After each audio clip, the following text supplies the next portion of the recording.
ज्ञानदेव तुकाराम. पंढरीनाथ भगवान की जय.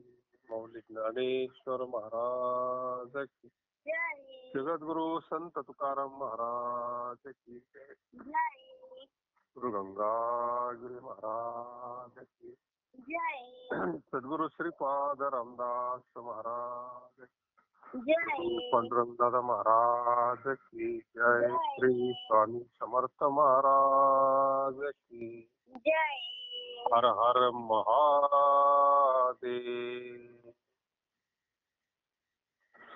जयाचा जनी जन्म नामार्थ झाला, जयाने सदा वास नामात केला. धैर्याची मुखी सदा नाम कीर्ती. नमस्कार माझा श्री ब्रह्म चैतन्य मूर्ती. ध्यान मूलम गुरुमूर्ती पूजा मूलम गुरुपदम मंत्र मूलम गुरुवाक्य मोक्षम गुरु कृपा. मस्तक हे पायावर या वारकरी संतांच्या.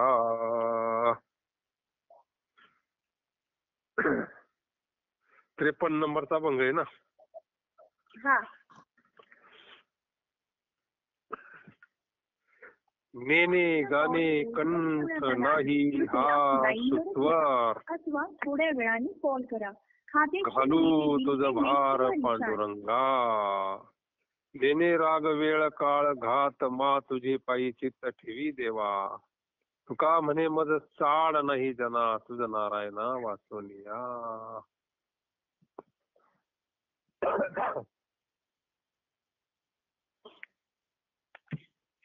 महायोग पीठे तटे भीमरथ्यां वरं पुंडरीकाय दातुं मुनींद्रै. समाधिष्ठान्तमानंद कंदम परब्रह्मलिंगम भजे पांडुरंगम.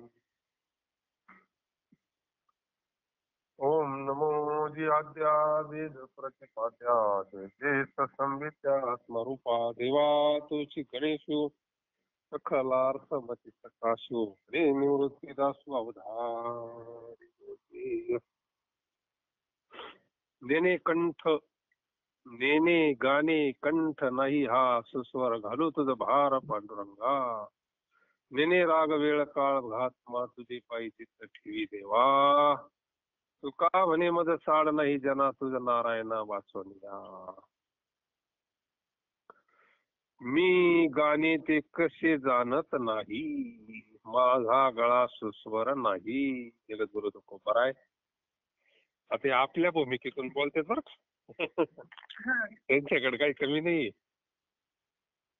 त्यांनी आपली भूमिका स्वीकारलेली आहे ना. आता आपल्याला स्वर नाही, ताल कळत नाही. आणि भगवंतांना सगळ्यांनाच काय कंठ चांगला आवाज दिलेला नाही.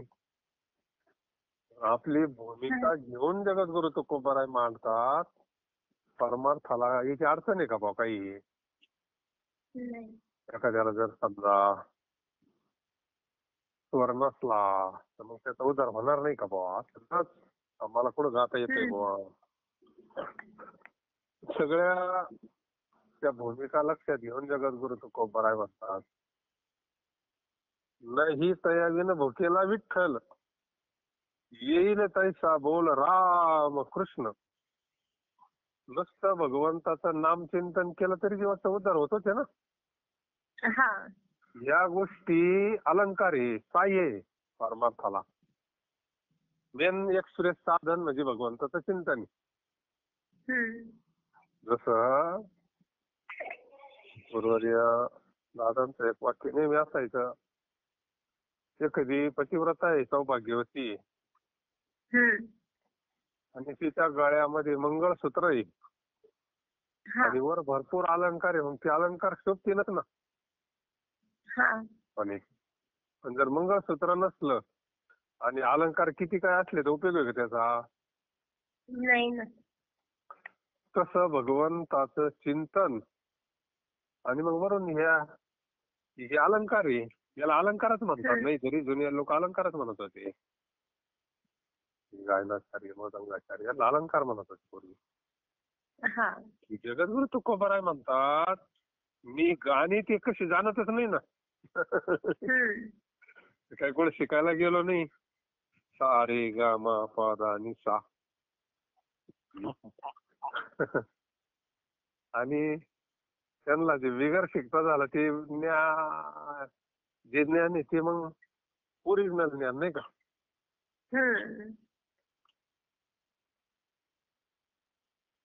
आणि माझा गळा सुस्वर नाही आता ती देवाची देणगी द्यायची त्याला नाही का. अहो पांडुरंगा मी सर्वच भार तुमच्यावर घालतो. आता माझे म्हणजे स्वतःबद्दल काहीच नाही माझ्याकडे अमकं येईन माझ्याकडे तमकं याला अनन्य म्हणतात. आतून बर का आतून नसणार ना तर घालावाच. ज्याच्याकडे सगळं आहे तरी तो म्हणतो माझ्याकडे काहीच नाही सगळा भार पांडुरंगावर आहे. कोणत्या रागाच्या कोणत्या वेळा आहेत त्याची घात त्याची हकीकत मी जाणत नाही. कोणत्या वेळेला कोणता राग गायचा हे ते ठरलेलं असतं ना. शेवट भैरवी म्हणावं लागत ती तर अगोदरच म्हणलं मग धावत आहेत बाकीचे मग लगेच. म्हणजे त्याचे ते हे आहे ना राग आहेत. राग हा व्यवहारातला राग नाही बरं का. गायनातले राग रागिनी. महाराज म्हणते मी काही जाणत नाही राग. कोणत्या वेळेला कोणता राग नाही का. आता रागाची ताकद होती पूर्वी. दीप राग गायला तर दिवे लागत होते ना. राग म्हणजे काय साधनाची ती एक भगवंताकडे जाण्याची ध्यान लागण्याची समाधी लागण्याची का. तर लीन जर झाला गायनामध्ये तो विसरतो ना देहाला. गायनाला जर एकरूप झाला शरीराला विसरत होतो. तरीच हा दिवस सुख पावे माझा. पूर्वीच्या काळामध्ये शनी महात्म्य ग्रंथामध्ये होतच ना. शनीची पूची वाचायचो ना आपण पहिले त्याच्यामध्ये आहे की.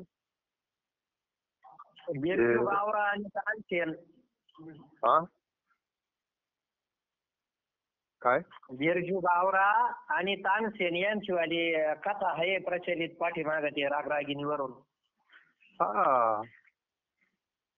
मग तो राजा म्हणायचा ना तानसेनला. तानसेन त्यावेळेस एक नंबर होता ना बादशाहचा. तानसेनला राजा एकदा म्हणला मला तर गुरुचं ऐकायचंय म्हणले. मला तू जर इतका भारी गातो तर गुरु कसा गात असं म्हणले. मला तुझ्या गुरुचं ऐकायचं म्हणले. आता त्यांची कुठे भेट व्हायची म्हणले. ती कुठे राहते एखाद्या जंगलामध्ये ते काय लहरी मात नाही म्हणले. त्यांना काय घेणं नाही कोणाचं नाही म्हणले. ते काही कर पण मला त्या गुरुची एकदा गात घालून देईन. मला एकदा त्या गुरुचं गायनच ऐकायचंय. तू जर एवढा अख्खा प्रसिद्ध आहे तर तो गुरु कसा असेल. आठवलं त्याला. चला म्हणले गेले सगळे. आता ते काय राजा म्हणल्यावर काय सगळंच आलं ना त्याच्या मग. आणि मग सगळे गेल्यानंतर तो महात्मा काय एकांतामध्ये भगवंताच्या चिंतनात लहर आली तर गायचा तो. गेले तिथं. आता गुरु केव्हा गाणार आहे त्यांना कोण म्हणत म्हणले. त्यांना जेव्हा वाटन तेव्हा गातील म्हणले ते. एक दिवस झाला 2 दिवस झाले 3 दिवस झाले आता थांबावं लागेल म्हणले इथं. आपल्याला इथं थांबावं लागेल म्हणले तरच जमन म्हणले अन्यथा नाही जमणार. तुम्हाला गायचंय ना मग थांबावं लागेल. नाही थंडी गारठ काय असन ते सगळं सहन करावं लागेल. नसलं गायचं चला घरी. नाही म्हणले मला गाय ऐकायचं म्हणले. थांबावं लागलं त्यांना तिथं 8 दिवस. पण एक दिवस गायला लागले त्यांचे गुरु. गायला लागल्यानंतर मग याचं फार भारावूनच गेले. ते काय त्यांच्या मस्तीमध्ये कोण राजा आणि कोण काय त्याला काही घेणं नव्हतं. त्यांच्या तंद्रीमध्ये गात होते ते. असो ऐसा कुठे आठवते नाही देहीची विधी भोगदशा. मग सगळं झाल्यानंतर म्हणजे महाराज मी फार हे झालो म्हणले, तुम्ही माझ्या राज्यात यावा आणि परत गायन करावा अशी माझी इच्छा आहे. ते म्हणले मी असं कोणाकरता गात नाही म्हणले. मी देवाकरता गातो असतो म्हणले. तुझ्या राज्यात यायचं माझं काही कामही नाही म्हणले. तू काय मला देणार आहे नाही का? तुझ्याकडे आहे काय असं त्याने मला देण्याकरता? मी असं कोणाकरता गात नाही म्हणले, पैसा करता गात नाही. मी देवाकरता गातो म्हणले. माझं गायन देवाला आवडतं म्हणले. हे दीप राग गायला तर दिवे लागत होते. पर्जन्य सूक्त म्हटलं तर पाऊस पडत होता. पर्जन्य सूक्त आहे ते नित्य सेवेमध्ये म्हणा. पडतो काय पाऊस हो आपण. प्रयोग करून पाहायला काय हरकत आहे. वारा बी नाही ऐकून. ते म्हणले गार वारा सुद्धा सुटणार नाही. पर्जन्य सूक्त तर तेच आहे ना. वेगळे पर्जन्य सूक्त तेच आहे. म्हणणाराचा पावर असतो तो. म्हणणाराची तपश्चर्या आहे ना ती. बंकट स्वामी म्हणून एक फार मोठे अधिकारी महापुरुष होऊन गेले एकनूरला. जोग महाराजांचे शिष्य. आता ते तपस्वीच होते. व्यंकटेश याला नवस केल्यावर ते जन्म झाला म्हणून त्यांना व्यंकट म्हणायचे. नंतर बंकट स्वामी म्हणायला लागले. असे ते बंकट स्वामी. ते अनुष्ठान करायचे नुसतं दुधावर 21 दिवसाचं, 18 दिवसाचं, 31 दिवसाचं. आणि एकांतात चिंतन करायचे. वाणीला धार आली ना. आता ते गायनावरून आठवलं. तपश्चर्येची काय ताकद असती. पर्जन्य सूक्त पूर्वीचे ब्राह्मण म्हणले तर पाऊस पडत होता. मग आताचे ब्राह्मण म्हणले का पडत नाही. तपश्चर्येची शक्ती असते ती. बंकट स्वामींचा काकडा त्यांच्या चाली पंढरपूर त्यांच्या मठामध्ये लोक 3ला येऊन बसायची जागा धरायला पुढे बसायला काकडा ऐकायला. 3 तास काकडा चालायचा. 3 ते 6. त्या मठात जागा पुरत नव्हती. महाराजांचा काकडा ऐकायला. त्या वाणीमधला गोडवा, वाणीमध्ये शक्ती, त्या चाली, हे गायनाचे गर्दी लोक आहेत. आता जसं आपल्या सप्त्यामध्ये भजन चालले 100-200 लोक पुढे बसलेले असतात ना भजनाचे आनंदी. काही कीर्तनाचे आनंदी कीर्तनाकडे असतात. काही आमटी भाकरीचे आनंदी तिकडे पंक्तीला असतात. काही जत्राला पाहायला याला असतात. काही ते शिबिर काय म्हणते त्याला ते शेतकऱ्यांचं काय असतं तिकडे असतात. काही कृषी प्रदर्शन ज्याची त्याची आवड. कसं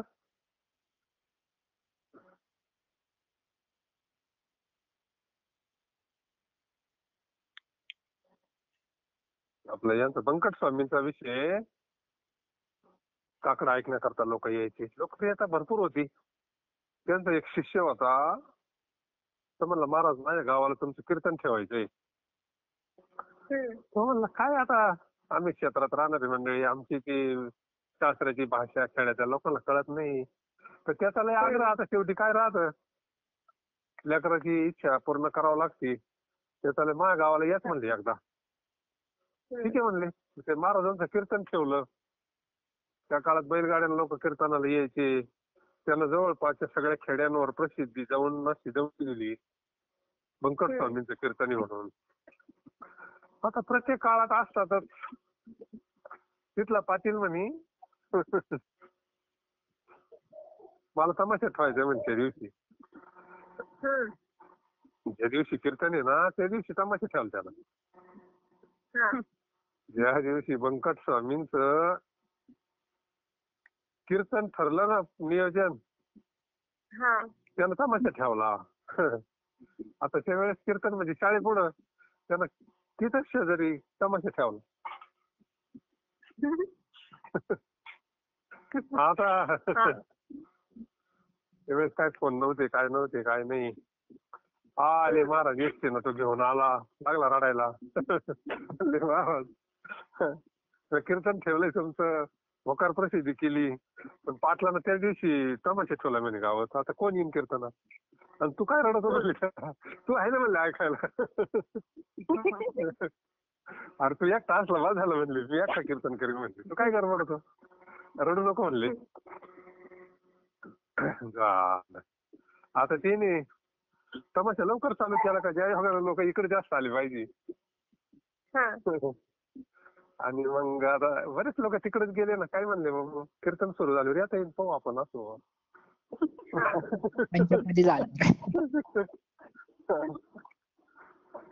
कीर्तनाचा टायमिंग झाला, महाराजच्या टायमिंगला आले, होते थोडे भजने फिजने, थोडी गर्दी असतातच प्रत्येक काळात, काय 10-20 लोक होते ऐकायला.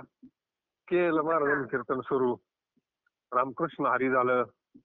आता त्या काळात काय लाऊडस्पीकर नव्हतेच, तमाशावाल्यांना नव्हते आणि कीर्तनवाल्यांना नव्हते. पाहत शर्यती काय ताकद असते. महाराजांनी अशी चाल लावली रूप पाहता लोचनीला, असा रूप पाहता लोचनीचा अभंग असा उंच स्वरामध्ये. तिकडं तमाशामध्ये जे लोक बसले होते ना, त्या आवाजानं चालले ना इकडं सगळी. एवढे लोक तिथं बसलेले तेवढे आले, नंतर ते तमाशावाले इकडे आले ऐकायला. पाटीलच फक्त त्याच्या समोर बसेल होता, बाकी तमाशगीर शोधव होते ना तेवढे. आता त्या काळातले तमाशकर म्हणजे खास कलाकार होते, ते गर्दी होते काय ना, ते अख्खेचे अख्खे महाराजांच्या समोर येऊन बसले आणि सगळ्यांनी कीर्तन ऐकलं. सुंदर कीर्तन झालं. कशाची ताकद आहे? गायन जरी असलं पण त्याच्या मागं तपश्चर्येची ताकद असते, अनुष्ठानाची ताकद असती, शक्ती असते त्या वाणीमध्ये. म्हणून महाराज म्हणजे नेणे गाणे कंठ नाही हा सुस्वर, घालू तुझं भार पांडुरंगा. देणे राग वेळ काळ घात मात तुझे पायी चित्त ठेवी देवा. मी गाणे ते कसे जाणत नाही, माझा गळा सुस्वर नाही. अहो पांडुरंगा, मी सर्वस्व भार तुमच्यावर घालतोय. कोणत्या रागाच्या कोणत्या वेळा आहेत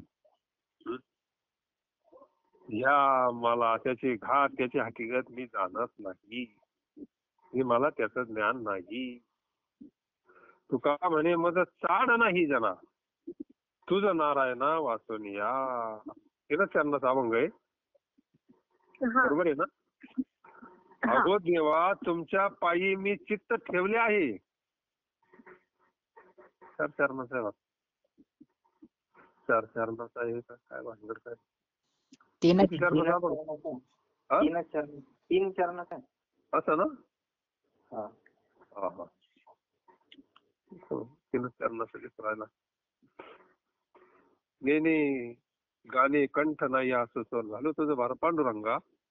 नेने राग वेळ काळ घात मात तुझे पायी चित्त ठेवी देवा.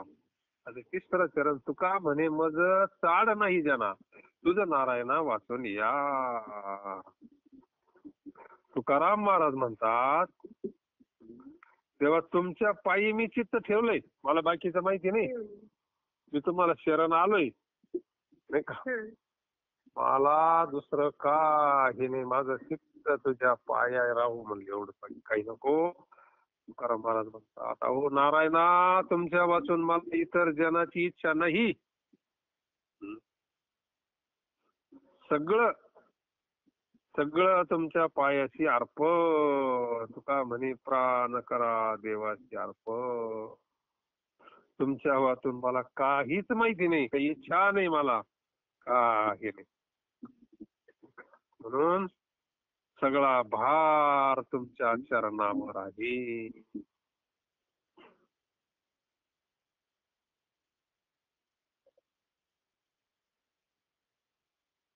माझी पाठ करा कवी उठ लावी दारोदार, तव तया पारखी शिवला जे ठाव सांडिता. उष्टावळ करून जमा कोणतने प्रेमाने.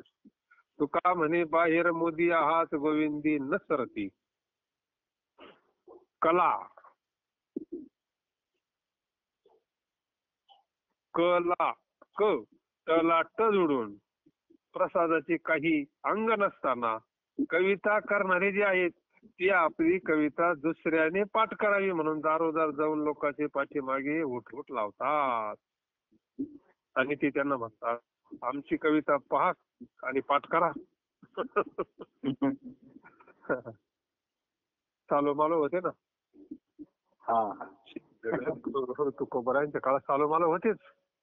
महाराज बोलतात म्हणजे ते आधारात काहीच बोलत नाही. आणि आता कोण पुस्तकं लिहितंय तर कोण काय काढितंय तर कोण काय मालिका काढितंय तर कोण नाही का. चालो मालो तुका म्हणे काढून चालो म्हणे. ते प्रत्येकाला असं वाटतं आपलं काहीतरी मोठेपणा व्हावा, आपलं लौकिक व्हावा, आपली वा वा वा हाच उद्देश असतो. संत श्रीपाद बाबांना त्या काळात काही शिष्य म्हणले ते बाबा लोक पुस्तकं द्या, कोण मालिका काढितं, कोण काय करतं, कोण का तुम्ही काहीतरी लिहिलं नाही म्हणले. बापू म्हणले माऊलीनं इतकं करून ठेवलंय ना तेच होय ना म्हणले आपल्याला. जगद्गुरु तुकोबरायांनी इतकं धन करून ठेवलंय नाथाने, एवढं ग्रंथ संपदा आहे ते हाय हीच होय ना म्हणले ना अजून काय लई करते म्हणले. म्हणजे साधूला याची गरज नसते लौकिकाची. साधूला काय आहे, साधूचे लक्षणच उलट वेगळे आहे ना. चातुर्याला पिवी स्वतः केलं तरी ते म्हणले ना तुका म्हणे माझी कोणी वदविली वाणी प्रसादा वाचून तुमच्या विठ्ठली साळुंकी मंजुळ बोलत असे वाणी. कविता धनी वेगळाच. चालो मालो काय करायची आता ती महाराजच होते ना त्या काळामध्ये. जगद्गुरु तुकोबरायांच्या मुखातून प्रसादिक वाणी बाहेर पडायला लागली. प्रसादच होता पांडुरंगाचा. लोक तेच अभंग म्हणायचे, त्याच्यावरच कीर्तन आणि त्यांचाच लौकिक वाढला. सालो मालोला असं वाटलं आपलं कसं चाललं आता. ते काय करायचे चोरून महाराजांचे अभंग ऐकायचे, लिहून घ्यायचे चोरून आणि शेवटी लिहित सालो म्हणे तुका म्हणे काढायचं सालो म्हणे मालो म्हणे. लोकांना वाटलं अरे हे तर अभंग महाराजांचे. महाराजांना जाऊन सांगितलं, त्यांच्या लक्षात आलं ना. आणि मग डुप्लिकेट काय टिकत असतं का बेनटेक्स तसे कला कंटाला ट जोडून म्हणजे काय व्याकरणाकरता ते करावं लागतंय ना. त्याचं सगळं बरोबर येण्याकरता पण हे बळच करून प्रसादाचं काही अंग नाही, कृपा नाही, आशीर्वाद नाही. सगळं कसं करता लौकिक जीवाला फार आवडतो, मोठ्यापणा, प्रसिद्धी.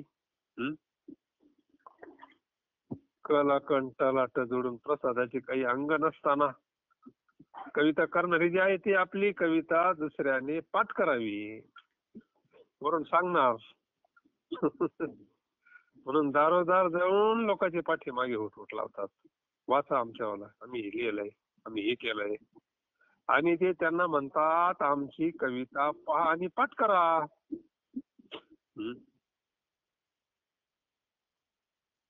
अवघडच आहे ना, अवघडच आहे तसं. उष्टावळी करुणी जमा कोणथोनी प्रेमा आणि तसे. पण जे शहाणे आहे ते त्यांची परीक्षा करून त्याच फजिती करतात.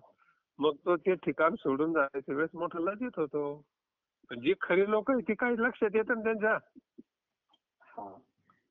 आणि मग त्यांना पुन्हा गाव बदलावं लागत, काहीतरी बदलावं लागत हो. फजिती झाल्या. चैतन्य गोंदवलेकर महाराजांचं एक दोन चरित्र लिहित होता. सारखं महाराजांच्या माग माग सगळे बरेच कागद गोळा केले. महाराज म्हणले काय लिहितोय तू, आता सगळं माहिती पण लिहितो काय म्हणले, लयच बाड गोळा केला, तुमचं चरित्र लिहितो. त्याला असं वाटलं महाराज शाबासकी देतील ना. महाराजाचं चरित्र लिहितो म्हणलं महाराज लय मोठेपणा देतील आपल्याला, वा वा म्हणतील. पाहू बरे म्हणले मला पाहू दे तरी कसं काय लिहितोय चरित्र. महाराजांनी थोडं पाहिलं ना, टरा टरा टरा सगळं फाडून फेकून दिलं.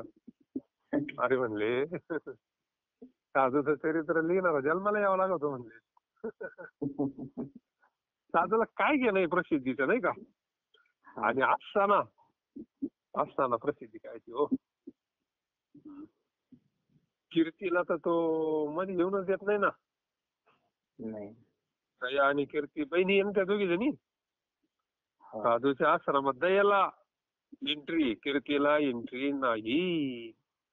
कीर्तीला एंट्री कधी आहे साधू घ्यायला गेल्यावर. पण आणि आज कीर्तीचा जो आहे का दयाचा आहे थोडा.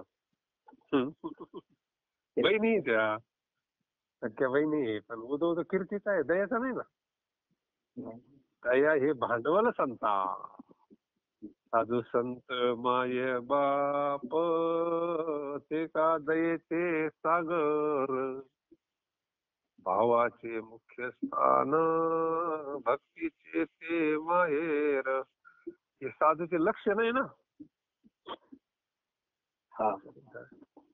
जे शहाणे त्याची परीक्षा करतात, फजिती करतात, त्यांना कुठेतरी आपलं बिरड हलावा लागतं.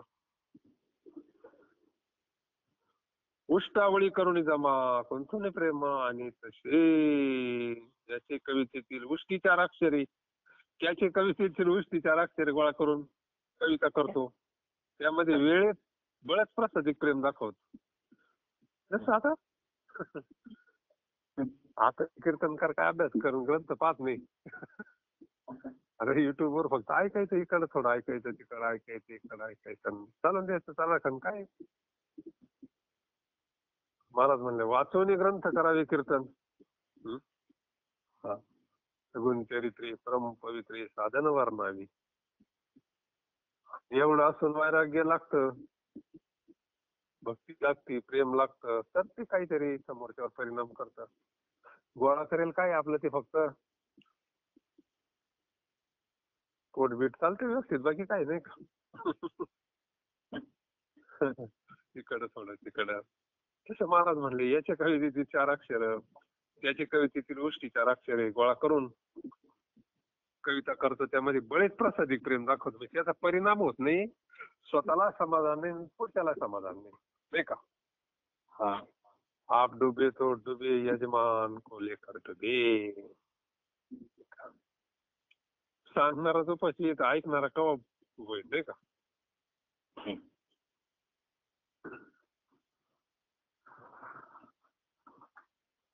तुका म्हणे जेव्हा गेला अहंकार तेव्हा आपोपर बोळविले.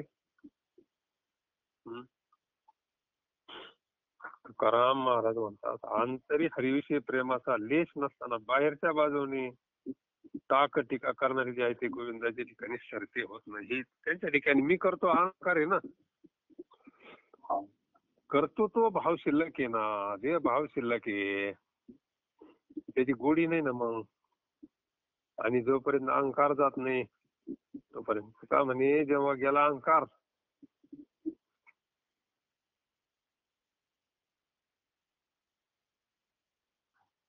तुका म्हणे बाहेर मोदी आहात गोविंदी न सरती.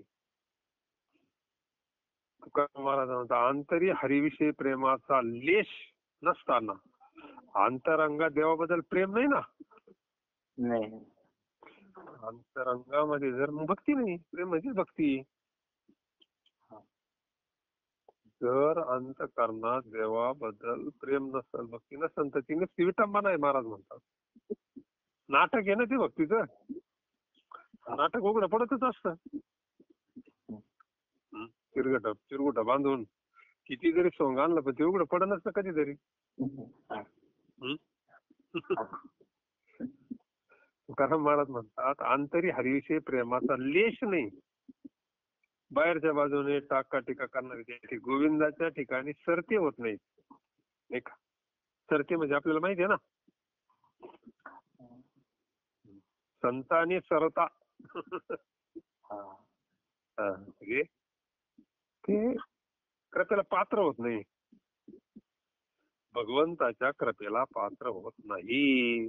म्हणून माझी पाठ करा कवी उठ लावी दारोदार तव या पारखी शिवला जे ठाव. ठीक आहे.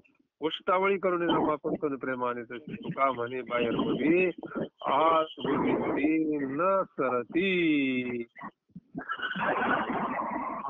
उपाधीच्या नावे घेतला शिंतोडा निधू आता पिढा तळोती. कशासाठी हात भरून धुवावी चालतिया गोवे मार्गाची. काय नाही देवे करून ठेविले असे त्या फुले तेथे ठाई. तुका म्हणे जेव्हा गेला अंकार तेव्हा पर बोलविले. कशासाठी हात धरून धुवा चालतिया गोवे मार्गाची. गाडीवर आवाज येतो गाडीचा. फोन म्यूट करा. गाडीवर कोणी असेल तर फोन म्यूट करा.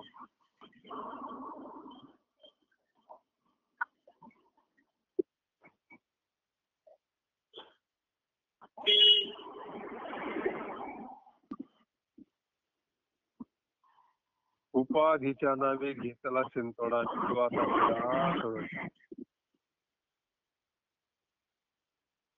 देहादी प्रपंच उपाधी विषयी मी शिंतोडा घेतला आहे. म्हणजे एखाद्याला विटाळ झाला असता तो गायीचे गोमूत्राचा शिंतोडा घेऊन जसा शुद्ध होतो तद्वत समजावी. आता ही प्रपंचरूपी पिढा मी आपल्या अंगाला शिवू देणार नाही. काय असतं काही कर्माचं प्रायश्चित्त घ्यावं लागतं ना. नित्य कर्म नैमित्तिक कर्म प्रायश्चित्त कर्म. महाराज म्हणतात जर समजा काही उपाधी देहादी उपाधी प्रपंचाची उपाधी त्याला विटाळ झाला आपल्या सोप्या भाषेत तो गाईचं गोमूत्र घेतो ना. गाईला हात लावून या बाबा मंदिरात जायचंय मग हातपाय धुवून या. गाईचे गोमूत्राचा शिंतोडा घेऊन जसा शुद्ध होतो तद्वत समजावी. आता ही प्रपंचरूपी पिढा ही कोणती उपाधी आहे. प्रपंचरूपी पिढा मी आपल्या अंगाला शिव देणार नाही. महाराजांचं कसं आहे आपण कशाला हे म्हणतो पिढा म्हणतो विटाळ म्हणतो. महाराज कशाला म्हणतात हे जे आहे ना संसार दुःख मूळ ही पिढाच आहे ना. आता पिढा वाटत नाही रंगल्यामुळं. त्याच्यात लय रंगल्यावर काय वाटत नाही का.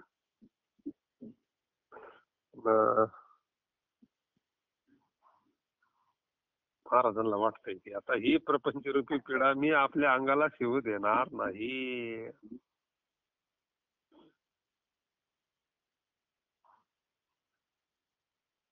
कशासाठी हात भरून धुवावी चालतिया गोवे मार्गाची. एखाद्या घाणेरड्या वस्तूने हात भरून धुवावे कशाला. अशी करण्याच्या मार्गाने आपण जात आहोत त्यामध्ये विनाकारण गुंता मात्र आपल्याला कळत आहे ना. काठेवर पाय पडल्यावर भरणार आहे. एकट्यावर पाय दिल्यावर तो चटका देणार आहे. जर आपल्याला माहिती आहे तर मग कशाला पाय द्यायचा त्याच्यावर. एखाद्या खराब वस्तूला हात लागल्यावर काळे होणार आहे ना. कोळशाला हात लागल्यावर काळे होणार आहे ना. त्यांनी सांगून ठेवलं ना संसार दुःख मूळ सगळीकडे इंगळ. त्याचं चिंतन काय करायचं. त्याच्यात राहायला काही अडचण नाही. चित्तात नकोय फक्त तो. प्रपंच वाईट नाही प्रपंचाची आसक्ती वाईट आहे. त्याचं चिंतन वाईट आहे ना. संसारात राहावं म्हणले पण चिंतन देवाचं करावे. संसारी असावी असूनही नसावी म्हणलं की तिने संसार सोडावा म्हणून. इथं वस्तूचा त्याग नाही विचारानं बात करायचंय. वस्तूचा त्याग केल्यावर मग काय कसं काय काहीच होणार नाही ना. मग शरीराचा बात केला काय संपला विषय खेळ संपला. विचारांना बाध घे म्हणून त्याला विवेक पाहिजे का बा एखाद्या गोष्टी आपल्याला त्रास आहे समजा मग प्रपंचाचं चिंतन करण्यानं दुःख होतं. आपला अनुभव आहे ना. कोणालाच अनुभव नाही. प्रत्येक जण चटके घेऊनच आला ना. हा संसाराच्या तापी तापलो मी देवा, करिता या सेवा कुटुंबाची. आता कोण वर पळल्याशिवाय इथं आलंय? हा मग त्रिविध तापाना प्रत्येकाला चटके बसलेलेच आहे ना. हा बहु दुरवरी भोगविले भोग. बहु दूरवरी भोगविले. आता पांडुरंगा हा पांडुरंगा सोडवावी आठवीन पाय हा माझा नव, करिताचे जाळे होणी एक वेळ करिया दुःखा वेगळे. प्रार्थना करतात. आठवीन पाय हा माझा नव, दुःखाचे काय नाही का. इथं संसार म्हणलं का दुःख आहे. सुख पाहिजे असलं तर भगवंत आहे. तुझं व्हावा हे देव तरी हा सुलभ उपाय. देव म्हणजे सुख.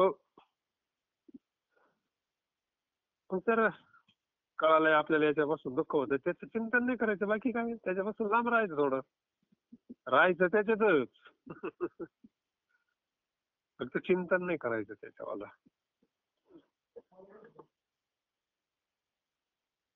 काय नाही देवी ठेविले असे ते आपुले ते ठाई. त्या ठिकाणी जे जे काही देवाने निर्माण केले आहे त्या ठिकाणी ते सर्व आपलेच आहे. नाही का?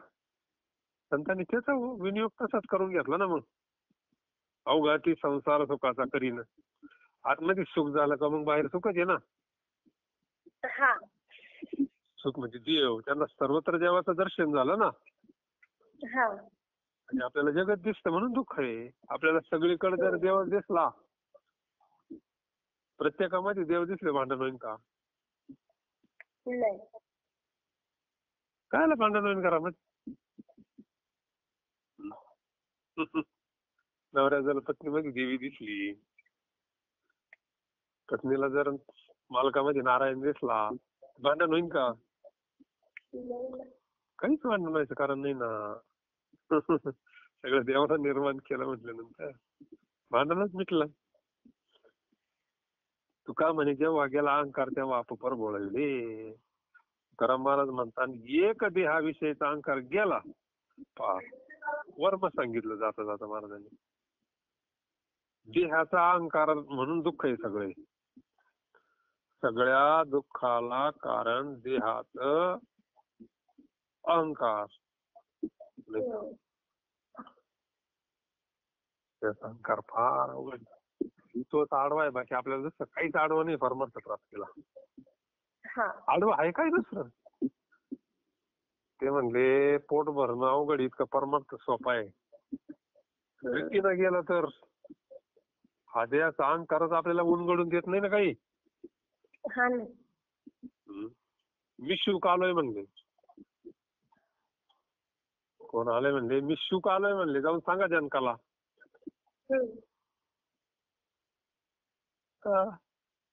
जनक राजा आहे तो, विदेही राजा आहे. पाहे पा जनका दिक भोगोनी कर्म आशेक मोक्ष सुख पावते झाले. ज्ञानेश्वर महाराजांनी वर्णन केलंय त्या जनकाचं, ज्ञानेश्वरी. आणि तो तर संसारात राहतो म्हणल्या. आता हे काय शुकाचार्य वैराग्यच आहे ना. रामदासी पोरे खेळाचे ब्याले, नागवेची पळून गेले रे. कापत कापत बाहेर आले, नागवेची पळून गेले रे. व्यास म्हणले बाळा चालला तर ठीक आहे, तू का आता मग ऐकायच्या याच्यात नाही ना तू. वडील म्हणून पाहिलं ना, साधू म्हणून पाहिलं नाही ना. जाता जाता चाललाच येतं, मग जनकाची गाठ घेऊन जाय. गेला त्याच्या नगरीमध्ये. आता नगरीत जायचं म्हणल्यावर हे काय दिगंबरच होतं बाहेर, जसं आला तसंच पळाला ना. नागवेच पळून गेले ते म्हणले आता नागो कसं जायचं या जनकाच्या राज्यात. त्यानं वल्कला थोडं कसं कमरेला गुंडळलं होतं आणि कमंडलो होता फक्त.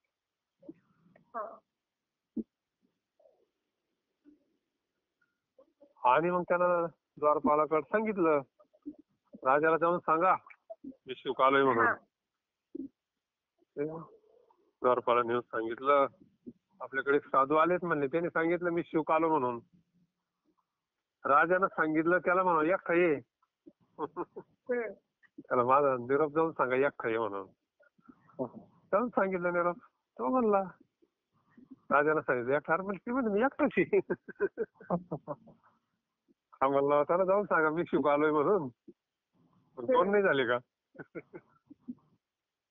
हा मी शुक देहाचा अहंकार धरूनच म्हणला ना तो आपल्या करता. देहाचा एक आणि आतला एक दोन झाले ना, त्याला सांगितलं एकटा ये. आणि मग त्यानं ते हे फेकून दिलं, मग वल्कल फेकून दिली, कमंडल फेकून दिला, एकदम सुट्टा झाला. जाऊन सांगा म्हणले राजाला. दुसऱ्यांदा झालं, तिसऱ्यांदा झालं, राजाचा निरोप तोच एकटा आहे म्हणून. आणि मग तो म्हणला मी एकटाच आहे. मग त्याचा जरा याच्यात पडला ना तो, अरे एकटा आहे म्हणजे नेमकं काय. मग राजानं एक श्लोक म्हटलेला आहे, संस्कृत श्लोक त्याचा आणि तुकाचार्यांचा, त्याचा भ्रम घालवण्याकरता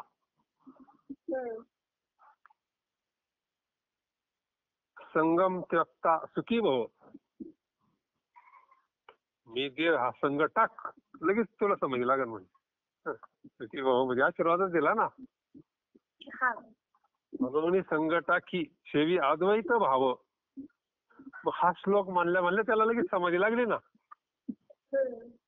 मी देह ही जी वृत्ती होती ना, अहंकारावर विषय निघाला ना आपला. कधी हा विषयाचा अहंकार गेला म्हणजे आले आणि हे परकीय द्वैत भावाची त्याला बोळवण झाली ना. मी तूपणाची एका जनार्दनी श्री दत्त ध्यान. अरे ध्यान लागलं म्हणजे त्याला समाधी लागली ना. पण मी तूपणाची बोळवण झाली म्हणजे अहंकार गेला ना. कोणता अहंकार? देहाविषयीचा अहंकार, देह भाव, देह बुद्धी, मी देह स्वरूपी, मी अमका आहे तमका आहे. याची गरज जर शुकाचार्यांना पडती, आपला सुद्धा देहाचा अहंकार घालण्याकरता सगळा परमार्थ आहे ना. कशा करता एवढं ज्ञान आहे, कशा करता दीक्षा आहे, कशा करता अनुग्रह आहे. आपलं सुद्धा स्वरूपाचं अज्ञान घालवण्याकरता महाराज म्हणले उपाधी जाण्याकरता. एक देहाविषयीचा अहंकार गेला म्हणजे आपले आणि हे परकी अपपर भाव राहिला नाही ना तिथं. म्हणजे द्वैत भावाची त्याच वेळेला बोळवण होते. महाराज म्हणले ना ज्ञानेश्वर महाराज, अद्वैत कुसरी विरळा जाणे. अद्वैत बोधावर जाणारा जो असतो त्याचा देहभाव नष्ट झालेला असतो. म्हणून आणि हा देहभाव गेला, देह नव्हे मी हे सरी, आणि उरला वरी आणि काय उरलं? मग ब्रह्मच उरलं ना.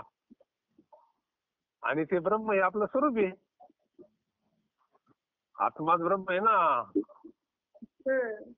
आत्माच ब्रह्म आहे. अहम ब्रह्मास्मी. आत्मा ब्रह्म, आत्माच ब्रह्म आहे आणि ते आपलं स्वरूप आहे. आपण ब्रह्मापासून वेगळं राहिलो का मग? अमरा अमरा म्हणले ना, पण कधी संपलं सगळं. द्वैत भाव कुठं राहिला तिथं? तात्पर्य अहंकार गेला आणि तुका म्हणे देव झाला. उपाधीच्या नावे घेतला शिंतोडा. देजो आता पिढा तळ ते कशासाठी हात भरून धुवावे, चालत या गोवे मार्गाशी. काही नाही देवे करून ठेवले असे ते आपुले ते काही तुका म्हणे देवा गेला अहंकार तेव्हा पर बोलावी. हे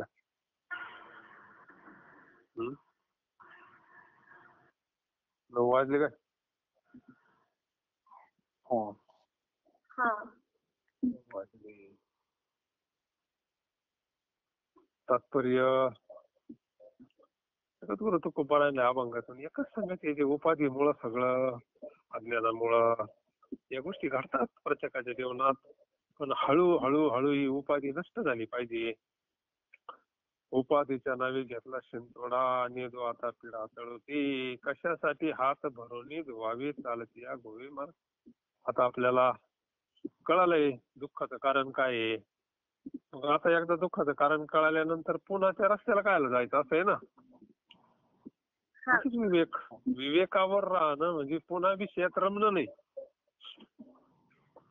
बरेच मंडळी परत विषयात रमतात, परत विषयात चिंतन करतात आणि परत विषयात रमतात. आता आपल्याला कळलं ना विषयामध्ये दुःख आहे म्हणून, मग आता पुन्हा विषयात गेलं नाही पाहिजे चित्त. एकदा त्याच सगळी प्रक्रिया कडून लोणी बाहेर काढले पुन्हा ते मिसळत नाही ना. नाही. ज्या अर्थी मिसळत त्या अर्थी प्रक्रिया काहीतरी चुकली असावी नाही का. तर प्रक्रिया जर चांगली झाली, तूप जर बाजूला निघाला तर तूप दुधात परत मिक्स होतं का? नाही ना. व्यवस्थित जर प्रक्रिया झाली तर ते मिसळत नाही, ते मिसळू नये म्हणून त्याच्याकरता एवढा खटत होती. कशासाठी हात भरूनी होय चालते होय, काय नाही देवी करून ठेवले असे ते आपुले ते. तुका म्हणे जेव्हा गेला अंकार तेव्हा अपपर बोलाविले.